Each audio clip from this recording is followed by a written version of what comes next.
তো কী খবর সবার, চলে আসলাম একটা নতুন ভিডিও নিয়ে। তো এই ভিডিওটার মধ্যে কথা বলবো কালকি 2898 এডি মুভির একটা ক্যামিও ক্যারেক্টার নিয়ে,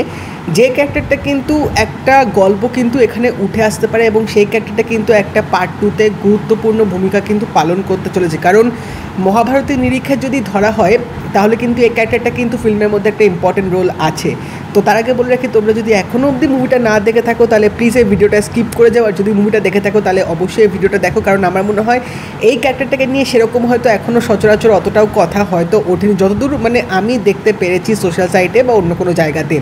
তো সেটা হচ্ছে দুলকার সালমানের যে ক্যারেক্টারটা। তো তোমরা হয়তো এতদিনে জেনেই গেছো যে এই মুভিটার মধ্যে কিন্তু অনেক অনেক ক্যামিও আছে এবং কিছু কিছু ক্যামিও বেশ ভালো, বেশ ফানি, কিছু ক্যামিও বেশ একটা ইম্পর্টেন্ট মানে স্টোরিটার মধ্যে রোল প্লে করেছে। তার মধ্যে কিন্তু আছে দুলকার সালমানের ক্যারেক্টারটা, যে ক্যারেক্টারটার নাম হচ্ছে পাইলট। তো এখানে যে গল্পটা দেখাচ্ছে, যখন এখানে মানে ভাইরা বা মানে প্রভাসের যে ক্যারেক্টারটা, তিনি যখন বলবেন যে তার ছোটোবেলাটা কীরকম কেটেছিল, তিনি কোথা থেকে এসছেন, সে তার কী কাহিনী ছিল, তখন কিন্তু আমরা ফ্ল্যাশব্যাকে দেখতে পাবো যে মানে প্রভাসের একদম যে শিশু বয়সের যে সময়টা, তখন কিন্তু এখানে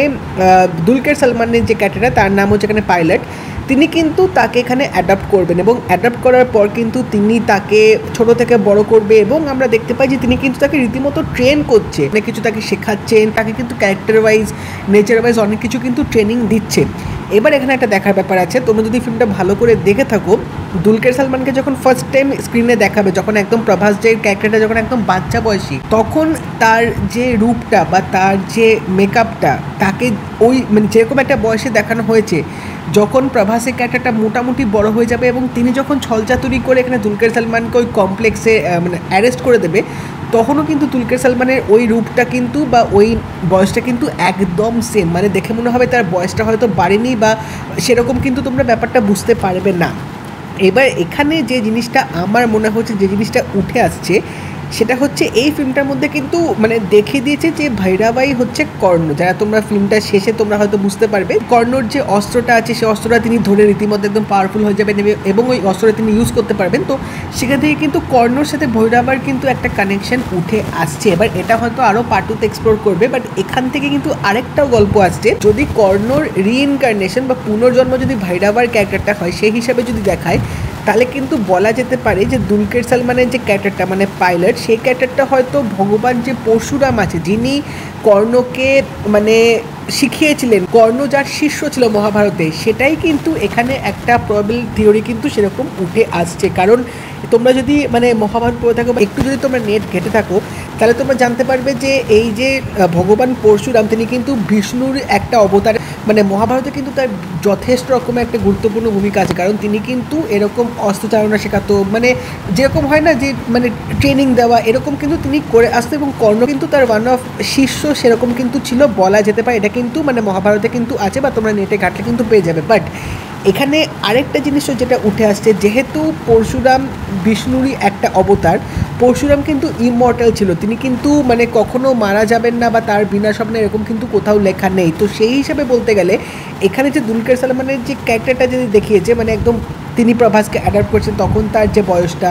যখন তাকে কমপ্লেক্সের অ্যারেস্টে তিনি করে দিচ্ছেন তখন যে তার বয়সটা, দুটো কিন্তু একদম সেম দেখিয়েছে, হেরফের কিন্তু অতটাও তোমরা বুঝতে পারবে না। এবার মহাভারতে একটা আমি পার্ট দেখছিলাম, খুব আমার ইন্টারেস্টিং লাগছিলো, সেটা হচ্ছে যে এখানে পরশুরাম কিন্তু কর্ণকে মানে শিখিয়েছিলেন, কর্ণকে ট্রেনিং দিয়েছিলেন, সব কিছু করেছিলেন, বাট একটা জায়গায় তোমরা দেখতে পাবে এই ভগবান পরশুরামে কিন্তু কর্ণকে একটা অভিশাপ দিয়েছিল। সেই অভিশাপের ডিটেলস বা কী ব্যাখ্যা, তার পাস্ট গল্প কী, সেসব আমি যাচ্ছি না, তাহলে ভিডিওটা অনেক লম্বা হয়ে যাবে। বাট হ্যাঁ, এগুলো তোমরা যদি নেটে একটু সার্চ করো তাহলে কিন্তু তোমরা পেয়ে যাবে। সেই অভিশাপটা হচ্ছে কর্ণ যখন মানে যুদ্ধের সময় যাবে, সেখানে তিনি যখন অস্ত্র ইউজ করতে যাবেন তখন কিন্তু তিনি অস্ত্র ইউজ করাটা ভুলে যাবে, মানে এমন একটা মোমেন্ট আসবে যখন তার হয়তো কোনো একটা অস্ত্র তাকে ইউজ করতেই হবে নিজেকে বাঁচানোর জন্য বা সেই যুদ্ধে জেতার জন্যে, সেই মোমেন্টে কিন্তু তিনি সেই অস্ত্র চালনাটা কিন্তু ভুলে যাবেন। এই কিন্তু একটা অভিশাপ এখানে পরশুরাম কিন্তু কর্ণকে দিয়েছিলেন। এবার এই ফিল্মটার মধ্যে যদি আমরা দেখি, এখানে কিন্তু জাস্ট এইটুকু আমরা দেখতে পেলাম যে দুলকার সালমানের যে ক্যারেক্টারটা পাইলটকে তিনি মানে তাকে কিন্তু কমপ্লেক্সে অ্যারেস্ট করে দিয়েছেন। এরপর তার কি হলো, তার সাথে কি হলো, তিনি কি সত্যি বেঁচে আছে না মারা গেছে, সেটা কিন্তু ফিল্মটার মধ্যে দেখায়নি, সেটা কিন্তু একটা ওপেন এন্ডিং রেখে দিয়েছে। এবং তোমরা যদি এন্ডিংটাও ভালো করে দেখো, এখানে যখন প্রভাস ওই অস্ত্রটা ধরবেন তখন কিন্তু তার মধ্যে বলা যেতে পারে কর্ণর একটা ফর্ম কিন্তু চলে আসবে। বাট যখন বুঝছি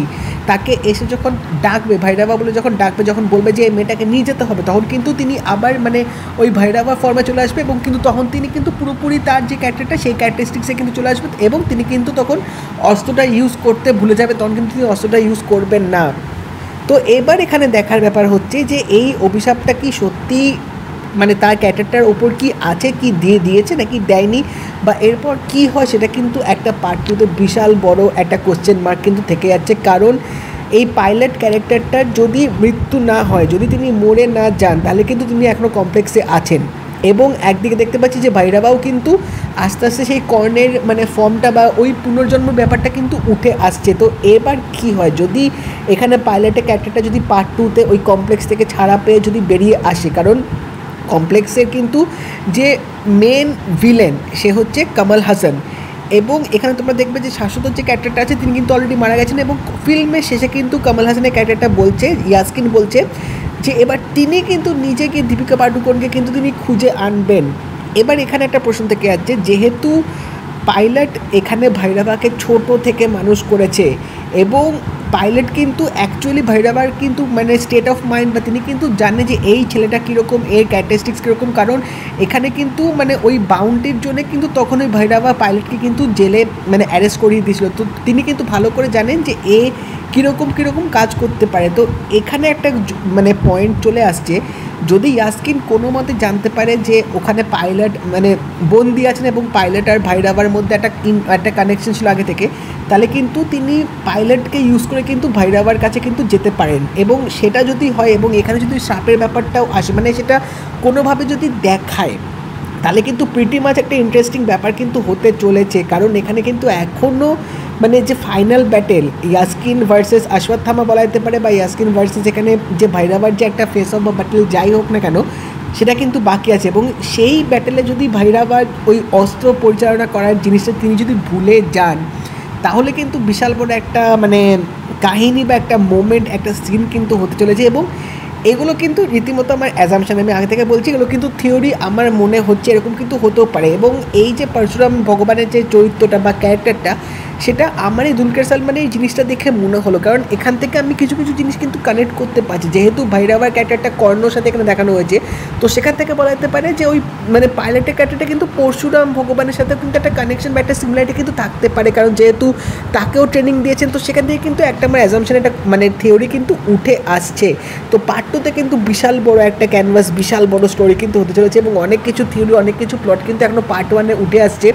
যেগুলো কিন্তু পার্ট টুকে একটা অন্য লেভেলে নিয়ে যেতে চলেছে। তো এটা ছিল আমার থিওরি, আমার অ্যাজাম্পশন দুলকার সালমানের ক্যারেক্টারটা নিয়ে এবং তার রোলটা পার্ট টুতে কীরকম হতে চলেছে